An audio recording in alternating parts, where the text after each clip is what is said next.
कि जंग लगी तलवारों में अब धार चढ़ानी होगी, जंग लगी तलवारों में अब धार चढ़ानी होगी। अरे बहुत कर लिए शासन, अब जयराम की बारी होगी, अब जयराम की बारी होगी। इसलिए हमारा प्रयास होगा कि ऐसे युवाओं को चयनित करेंगे जिनमें मानवता होगी, जिनमें सामाजिक न्याय की विचारधारा होगी और जिनमें दूसरों के प्रति पीड़ा अनुभव करने का अनुभव होगा। और मेरा मानना है कि ऐसे युवाओं को हम लोग चुनकर लाएंगे जो थोड़ा सा डाउन टू अर्थ रहेंगे, उनकी व्यक्तिगत महत्वाकांक्षाएं नहीं होंगी, उनका जो भी निर्णय होगा या उनका जो भी कार्य होगा वो समाज के लिए होगा, लोगों के। और अभी आंदोलन में भी जा रहे हैं, लोगों को समझा रहे हैं, तो पढ़ेंगे और लड़ेंगे। तो सबसे बड़ा आक्रोश स्टूडेंट का है। क्यों आक्रोश है? ना उनको नियोजन नहीं मिल पा रहा है। ठीक है, जब तक नियोजन नहीं मिल पा रहा है तो इसी सरकार का घोषणा था कि जो ग्रेजुएट के छात्रों को 5,000 और जो मास्टर्स के छात्रों को 7,000 प्रोत्साहन राशि दी जाएगी। तो ये भी धरती पर मैंने ग्राउंड लेवल पर कर रहा हूँ। छोटा सा एक सवाल है, लोकसभा कितने सीटों से चुनाव लड़ रही है? देखिए, सबसे पहली बात, हमारा संगठन, हमारी पार्टी नहीं है, तो उस हिसाब से हम लोग प्रयास करेंगे कि मैक्सिमम सीटों पर लड़ेंगे। और मैंने तो पहले भी आश्वस्त किया है कि अगर किसी लोकसभा क्षेत्र में हमारा एक कार्यकर्ता भी है तो ही एक कार्यकर्ता वहां का प्रत्याशी होगा, लेकिन जहां हमारे कार्यकर्ता हैं उस क्षेत्र को निराश नहीं किया जाएगा। और हम लोग पूरी उम्मीद करेंगे कि जहां जहां हमारे संगठन का विस्तार हुआ है हम लोग वहां से लोकसभा कैंडिडेट देंगे। झारखंड में इतने 2 नंबर काम हो रहे हैं, इसको कैसे रोका जाए? देखिए, उसके लिए आप में नैतिकता होनी चाहिए। हम लोग बचपन में हम लोग का सब्जेक्ट हुआ करता था नैतिक शिक्षा। उस सब्जेक्ट को शायद सभी ने पढ़ा होगा, लेकिन उसको जब वे आगे बढ़ते हैं अपने जीवन में तो अनुपालन नहीं करते हैं। तो हमारे जो प्रत्याशी होंगे उन्होंने नैतिक शिक्षा को पढ़ा भी होगा और नैतिक शिक्षा का अपने जीवन में वे उपयोग भी करेंगे, अनुसरण भी करेंगे। तो जब नैतिक शिक्षा का हम लोग अनुसरण करेंगे तो मेरा मानना है जब उसे इस चीज़ का आभास होगा कि तो धरती पर जितने भी अभी जीव है, खासकर हमारे झारखंड में जो भी मनुष्य हैं, सबका अधिकार है। तो किसी के हक अधिकार को छीनकर अगर हम राजमहल शीर्ष महल खड़ा करते हैं तो ये कतई उचित नहीं होगा। तो इसलिए हमारा प्रयास होगा कि ऐसे युवाओं को चयनित करेंगे जिनमें मानवता होगी, जिनमें सामाजिक न्याय की विचारधारा होगी और जिनमें दूसरों के प्रति पीड़ा अनुभव करने का अनुभव होगा। और मेरा मानना है कि ऐसे युवाओं को हम लोग चुनकर लाएंगे जो थोड़ा सा डाउन टू अर्थ रहेंगे, उनकी व्यक्तिगत महत्वाकांक्षाएं नहीं होंगी, उनका जो भी निर्णय होगा या उनका जो भी कार्य होगा वो समाज के लिए होगा, लोगों के उत्थान के लिए होगा। और एक सवाल है, सऊदी अरब से 45 मजदूर जो फंसे हुए हैं उसको घर वापसी किस तरह लाइएगा दादा? देखिए, इसके लिए सरकार को पहल करनी होगी, ये केंद्र का विषय है। हम और आप आंदोलन कर सकते हैं, हम और आप आवाज़ उठा सकते हैं, हम और आप एक समन्वयक स्थापित कर सकते हैं, लेकिन चूंकि ये केंद्र का विषय है, इंटरनेशनल इशू है, अतः हम लोग प्रयास किए हैं जो केंद्र की जो समन्वयक होते हैं राज्य में, हमारे प्रत्येक जिला में डिप्टी कलेक्टर डिप्यूट किए जाते हैं, उनके माध्यम से हमने आवेदन दिया है, उस ज्ञापन को सौंपा है, संज्ञान में लिया गया है और उसे आगे फॉरवर्डिंग किया गया है। और पॉजिटिव सूचना भी मिल रही है कि एम्बेसी से कुछ लोग वहाँ पहुँचे हैं। हालांकि स्वाभाविक है, वह अलग कंट्री है, अलग देश है, थोड़ी सी भारत की अपेक्षा में समन्वय स्थापित तुरंत हो पाना संभव नहीं है, लेकिन हम लोग बेहतर स्थिति में हैं।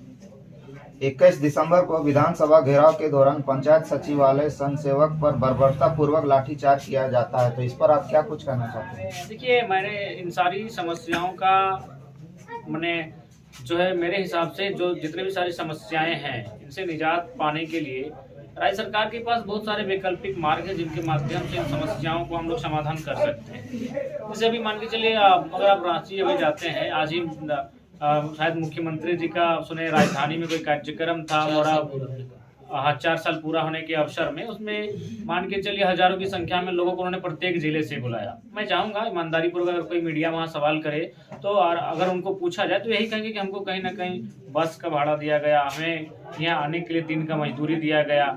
और यही नहीं, सबके हाथों में जाहिर सी बात है कोई ना कोई पोस्टर होगा, कोई किसी प्रकार पूरे राज्य में कहीं ना कहीं बड़े बड़े होर्डिंग्स लगे होंगे। तो अगर उनकी राशि को अगर हम एक जगह जमा करते हैं तो मुझे लगता है करोड़ों का राज्य सरकार ने अपने आप को दिखाने के लिए, अपने एडवर्टाइज करने के लिए करोड़ों अरबों रुपए खर्च किया है। अगर उस पैसे को अगर नियंत्रण किया जाए तो मुझे लगता है सभी का समस्या का समाधान है, क्योंकि सारी समस्याओं की जननी क्या है? अर्थ।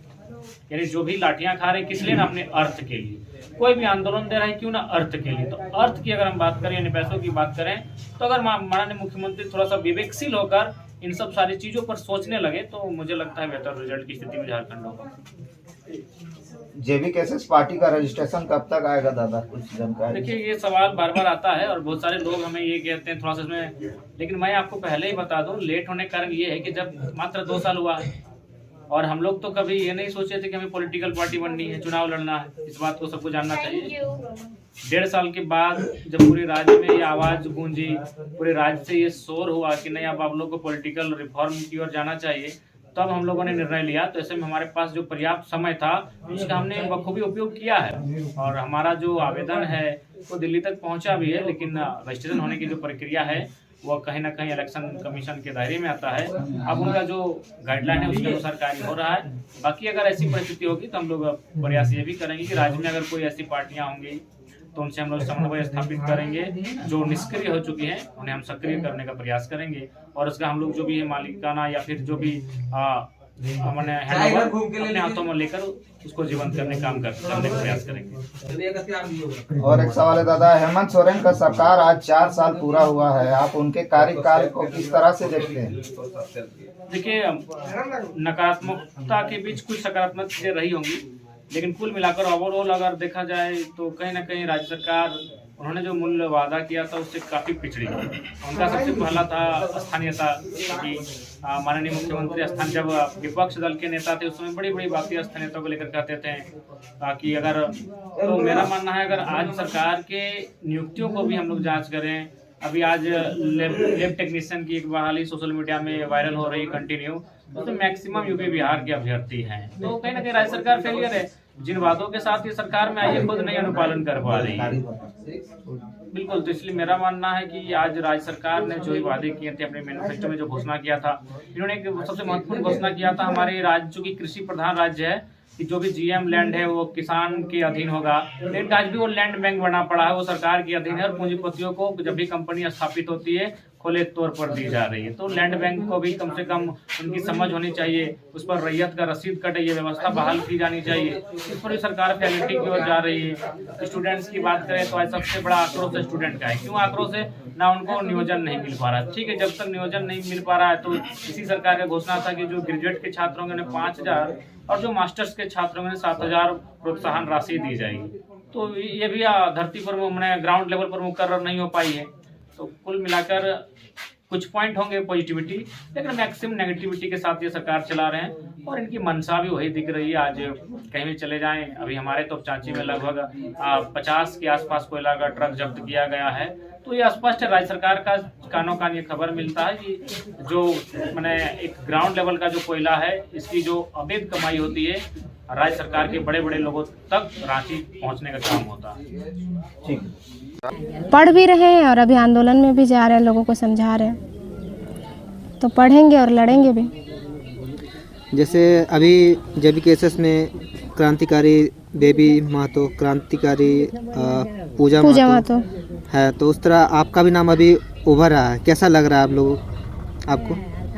बहुत अच्छा लग रहा है कि हमको कोई नहीं जानता था, अभी पूरा झारखंड लगभग जानता ही होगा हमको।